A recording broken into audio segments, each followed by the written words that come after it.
Bungie streamed their Destiny 2 showcase for 2022 earlier this week. This stream was loaded with news, exciting changes, and upcoming content for Destiny 2. If you haven't seen the showcase and are interested, I'll drop a link to it in the video description. It is worth a watch. Around the 1 hour 49 minute mark of the showcase, General Manager Justin Truman and Game Director Joe Blackburn dropped a bombshell announcement. There will be no more expansion sunsetting in Destiny 2.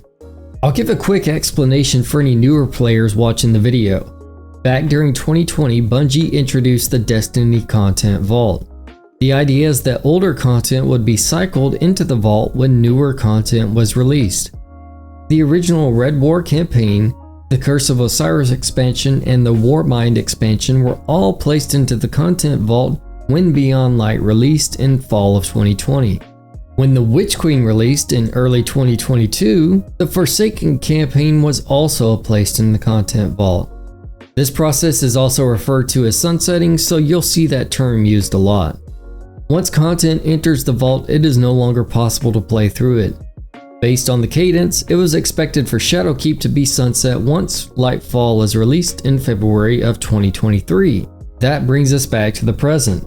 According to the showcase, Shadowkeep and newer expansions will not be removed from the game. Sadly, this change is not retroactive, so the expansions already removed from the game will still be unavailable. Who knows? Maybe the next step after this one is to start bringing the old campaigns and locations back into the game. It is important to note that this applies specifically to the expansions and not seasonal content. Seasons will stick around until the next expansion. For example, content from Season of the Haunted will be sunset when Lightfall releases. Personally, I'm really surprised by this change. Bungie has a strange history of implementing very unpopular changes in Destiny 2, only to roll the change back shortly after accomplishing some specific goal.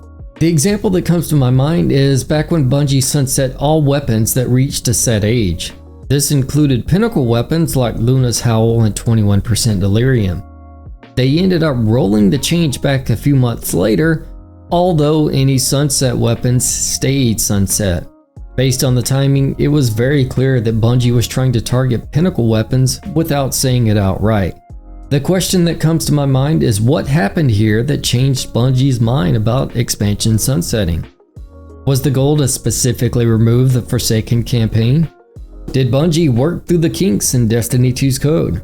I don't have any special insight into what happened to prompt this change, so I won't waste a lot of time speculating. I think this change is going to be seen as good across the board. I can't imagine anyone was happy to see good content that they paid for suddenly become unplayable. My hope is that this is the first step to reintroducing all the old content back into the game. I look forward to the day when I can run around on Titan again.